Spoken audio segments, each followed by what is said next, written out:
மீனாவிற்கு தன் அப்பா ரவியை பார்த்தாலே பயமும் மரியாதையும் கலந்த ஒருவித விலகல் இருக்கும். ரவி ஒரு கண்டிப்பான அரசு அதிகாரி. வீட்டில் எப்போதும் ஒருவித நிஜப்தம் நிலவும். மீனாவுக்கு தேவையானது எல்லாமே கேட்காமலே கிடைக்கும். ஆனால் அவளுக்கு தேவையான அப்பா மட்டும் கிடைக்கவே இல்லை. சிறு வயதில் மீனா கீழே விழுந்து அடிபட்டால் ரவி ஓடி வந்து தூக்க மாட்டார். மாறாக தூரத்தில் நின்று எழுந்தினில், இதெல்லாம் ஒரு காயமில்லை என்று மட்டும் சொல்லுவார். ஆனால் அவளுக்கு தேவைப்பட்டது எல்லாமே ஒரு சிறு அரவணைப்பு தான்.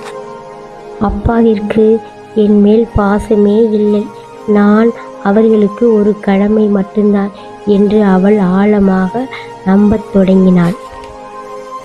கல்லூரி படிப்பை முடித்து வேலை கிடைத்ததை அப்பாவிடம் ஆசையாக சொல்ல வந்தபோது சரி என்பதோடு நிறுத்தி கொண்டார். அந்த பாராட்டுக்காக அவள் ஏங்கிய தருணங்கள் பல. மீனாவிற்கு திருமணமும் முடிந்தது.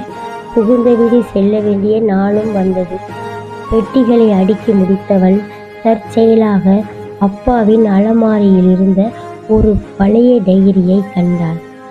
அவர் இல்லாத நேரத்தில் அதை திறந்து பார்த்தவள் அப்படியே உறைந்து நின்றாள். அதில் ஒவ்வொரு பக்கத்திலும் அவளை பற்றி குறிப்புகள் இருந்தது. ஜனவரி 12ஆம் தேதி இன்று மீனாவிற்கு முதல் பல் விழுந்தது. வலிக்கும் என்று அழாமலே சிரித்தாள். என் தைரியமான பொண்ணு. மார்ச் 5ஆம் தேதி அவளுக்கு பயங்கரமான காய்ச்சல். இரவு முழுக்க தூங்காமல் அவள் நெற்றியில் ஈரத் துணியை வைத்து கொண்டிருந்தேன்.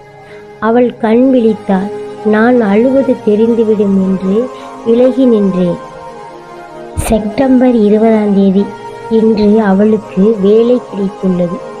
எனக்கு பெருமையாக இருக்கிறது. ஆனால் இனி அவள் என்னை விட்டு போய்விடுவாள் என்பதை நினைத்தால் நெஞ்சு வலிக்கிறது.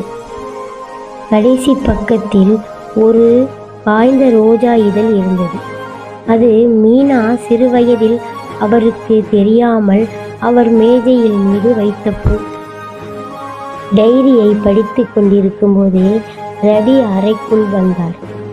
மீனாவின் கண்களில் கண்ணீரை பார்த்ததும் அவர் அப்படியே பதறிப்போனார். என்னம்மா, ஏதாவது வேணுமா என்று முதல் முறையாக தளர்ந்த குரலோடு கேட்டார். மீனா ஓடி வந்து தன் அப்பாவை